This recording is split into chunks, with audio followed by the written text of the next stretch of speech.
Once again welcome back to KC's classes. KC's ക്ലാസ്സസിന്റെ മറ്റൊരു എപ്പിസോഡിലേക്ക് എല്ലാവർക്കും സ്വാഗതം. This is Kiran CS. Sreenarayana open university M.Com 4 സെമസ്റ്ററിലെ നെക്സ്റ്റ് നടക്കാൻ പോകുന്ന ഏറ്റവും ഇമ്പോർട്ടൻ്റ് ആയിട്ടുള്ള പേപ്പറാണ് GST and customs duty law and practice. So ഈ ഒരു പേപ്പറിൽ ഉറപ്പായും പ്രതീക്ഷിക്കുന്ന പാർട്ട് സിയിലുള്ള SE ചോദ്യങ്ങളാണ് ഈ ഒരു വീഡിയോയിൽ ഇൻക്ലൂഡ് ചെയ്തിട്ടുള്ളത്. ഓൾറെഡി നമ്മൾ ഇമ്പോർട്ടൻറ്റ് ക്വസ്റ്റ്യൻസിൻ്റെ വീഡിയോ അപ്ലോഡ് ചെയ്ത് കഴിഞ്ഞിട്ടുള്ളതാണ്. കാണാത്തവരുണ്ടെങ്കിൽ കാണാം. സ്മാർട്ട് സ്റ്റഡിക്ക് വളരെ ഹെൽപ്ഫുൾ ആയിരിക്കും. സോ വീഡിയോയിലോട്ട് പോണേക്കാൾ മുമ്പ് പറയാനുള്ളത്, നമ്മുടെ സ്ഥാപനം ശ്രീനാരായണ ഓപ്പൺ യൂണിവേഴ്സിറ്റി M.Com എല്ലാ സെമസ്റ്ററിലെയും ക്ലാസ്സസ് പ്രൊവൈഡ് ചെയ്യുന്നുണ്ട്. നമ്മുടെ ആപ്പിലൂടെയാണ് ക്ലാസ്സസ് ആക്സസ് ചെയ്യാൻ സാധിക്കുക.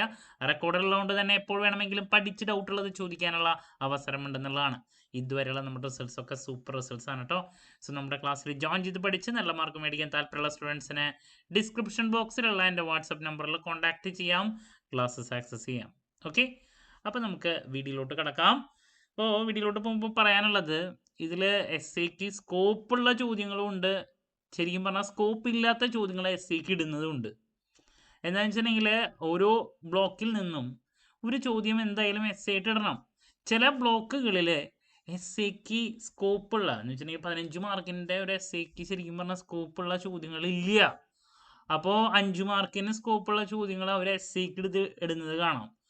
അപ്പോൾ ശരിക്കും പറഞ്ഞാൽ നമുക്ക് 15 മാർക്സിന് എഴുതാനുള്ള കണ്ടന്റ് ഇല്ല. അത് ഈ ഒരു സബ്ജക്റ്റിൻ്റെ ഒരു പ്രശ്നമാണ്. അപ്പോൾ അതുകൊണ്ട് തന്നെ ഏത് SAക്ക് ചോദിക്കും എന്നുള്ളത് പറയാനുള്ള ഒരു ബുദ്ധിമുട്ട് പലപ്പോഴും ഉണ്ടെന്നുള്ളതാണ്. എന്നാലും നമ്മൾ ഏറ്റവും കൂടുതൽ പ്രതീക്ഷിക്കുന്ന കുറച്ച് ചോദ്യങ്ങളുടെ ഡീറ്റെയിൽസിലോട്ട് പോകാം. അപ്പോൾ ഇതിൽ പറയുന്ന ചില ചോദ്യങ്ങൾ നമുക്ക് 5 മാർക്കിൻ്റെലേക്ക് മാറ്റി വരാനുള്ള സാധ്യതയുണ്ടെന്ന് പറയാം. അപ്പം എന്നാൽ പിടിച്ചോ, ആദ്യത്തെ ക്വസ്റ്റ്യൻ എന്ന് പറയുന്നത് GST എന്താണ്? Benefits of implementing GST. Benefits of implementing GST അത് നോക്കിക്കോളൂ. അതുപോലെ തന്നെ അതിൻ്റെ ചലഞ്ചസും നോക്കിക്കോളൂ കേട്ടോ. Challenges confronted in the introduction of GST in India. ഞാൻ ചലഞ്ചസ് എന്ന് മാത്രം എഴുതാം. ചലഞ്ചസ് മുഴുവൻ എഴുതണോ? Challenges confronted in the introduction of GST in India. അപ്പോൾ ഈ പറയുന്ന ചലഞ്ചസ് ചിലപ്പോൾ 5 മാർക്കിനേക്കും ആയിരിക്കാൻ വരാം. അപ്പോൾ കൂടുതൽ നമ്മൾ SCക്ക് ബെനഫിറ്റ്സ് ആണ് ഞാൻ പ്രതീക്ഷിക്കുന്നത് കേട്ടോ. അപ്പോൾ ഇതാണ് ഞാൻ പ്രതീക്ഷിക്കുന്ന ആദ്യത്തെ ചോദ്യം. ഇനി ഫസ്റ്റ് ബ്ലോക്കിൽ നിന്ന് പിന്നെ ചിലപ്പോൾ ഞാൻ ഈ പറയാൻ പോകുന്ന ചോദ്യം ചിലപ്പോൾ 5 മാർക്കിൻ്റെലേക്ക് വിടാം. Evolution of indirect taxation. അപ്പോൾ ഇതൊന്ന് നോക്കി വയ്ക്കുക. Evolution of indirect taxation in India. ഇത് ചിലപ്പോൾ 5 മാർക്സിൻ്റെയിലേക്കും അവർ മാറ്റിയിടാം. അപ്പോൾ ഫസ്റ്റ് നമ്മൾ പ്രതീക്ഷിക്കുന്ന ഈ 2 ചോദ്യങ്ങൾ എന്തായാലും ഫോക്കസ് ചെയ്ത് പഠിക്കുക. ഒരെണ്ണം SAക്കോ ഒരെണ്ണം 5 മാർക്കിൻ്റെയിലേക്കോ മാറ്റി പ്രതീക്ഷിക്കാം. ഇതാണ് ആദ്യത്തെ.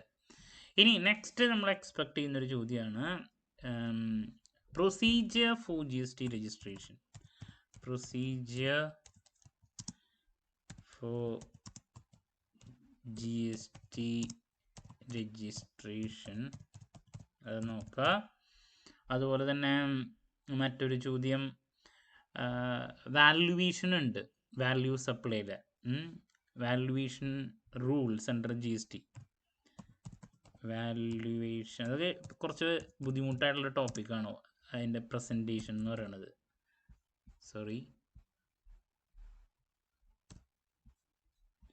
വാല്യുവേഷൻ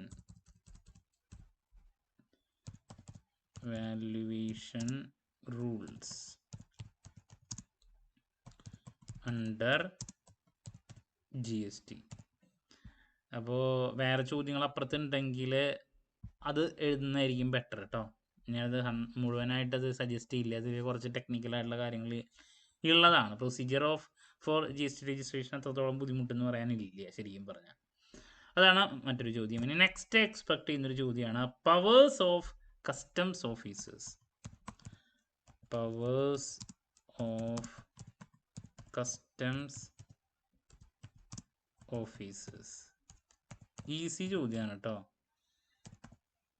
നമുക്ക് ഈസി ആയിട്ട് മാർക്ക് സ്കോർ ചെയ്യാൻ പറ്റുന്നൊരു ക്വസ്റ്റ്യൻ ആണ്, പ്രതീക്ഷിക്കുന്നുണ്ട്. ഇനി നെക്സ്റ്റ് എക്സ്പെക്ട് ചെയ്യുന്നൊരു ചോദ്യമാണ് powers of GST authority four inspection search and സീസ്. എന്താണ് പവേഴ്സ് ഓഫ് GST അതോറിറ്റീസ്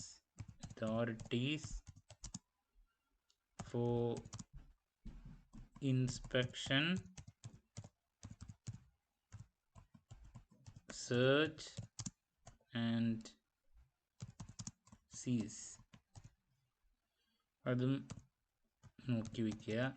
വലിയ കുഴപ്പമില്ലാത്ത കാര്യങ്ങളാണ്, പക്ഷേ ഫസ്റ്റ് ചാപ്റ്ററിലത്തെ പ്രസൻറ്റ് ചെയ്യുന്ന ഒരു എളുപ്പം ലാസ്റ്റ് പറഞ്ഞ ചോദ്യത്തിനില്ല. ഇതിലും കുറച്ച് ടെക്നിക്കലായിട്ടുള്ള കാര്യങ്ങൾ ഉള്ളതാണ് കേട്ടോ.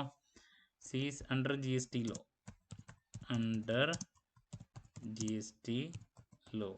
ഇതൊക്കെയാണ് SAക്ക് നമ്മൾ ഏറ്റവും കൂടുതൽ പ്രതീക്ഷിക്കുന്ന ചോദ്യങ്ങൾ. ഞാൻ കറക്റ്റ് ചോദ്യങ്ങളെ നൽകിയിട്ടുള്ളൂ. ഞാൻ പറഞ്ഞു പല ചോദ്യങ്ങളും 5 മാർക്കിൻ്റെയിലേക്ക് സ്കോപ്പ് ഉള്ളതാണ്. അപ്പോൾ 5 മാർക്കിൻ്റെയിലേക്ക് ഞാൻ നൽകുന്ന സജഷൻസ് നിർബന്ധമായും നോക്കുക. ചിലപ്പോൾ അതിൽ പറയുന്ന ചോദ്യങ്ങൾ SAക്ക് ഒരു മാറ്റിയിടാനുള്ള സാധ്യതയുണ്ട്. ഓക്കെ, അപ്പോൾ നമ്മൾ പ്രതീക്ഷിക്കുന്ന ആദ്യത്തെ ചോദ്യം ബേസിക്സ് ആണ്. GST എന്താണ്, അതിൻ്റെ ബെനഫിറ്റ്സ്, ഇംപ്ലിമെൻറ്റിംഗ് GST ചലഞ്ചസ് നോക്കുക. പിന്നെ ഇവല്യൂഷൻ ഓഫ് ഇന്ത്യയുടെ taxation in India, then procedure for GST registration, then valuation rules under GST, then powers of customs officers നോക്കി വയ്ക്കുക, then powers of GST authorities for inspection, search and seize under GST law. അപ്പോൾ ഇതൊക്കെയാണ് ഞാൻ expect ചെയ്യുന്ന ചോദ്യങ്ങൾ. So ഈ ചോദ്യങ്ങളൊക്കെയാണ് ഞാൻ കൂടുതലായിട്ട് പാർട്ട് സിയിൽ എക്സ്പെക്ട് ചെയ്യുന്നത്. എന്തായാലും ഇത് നോക്കിപ്പോൾ ഇതിൽ നിന്ന് 2 കിട്ടും.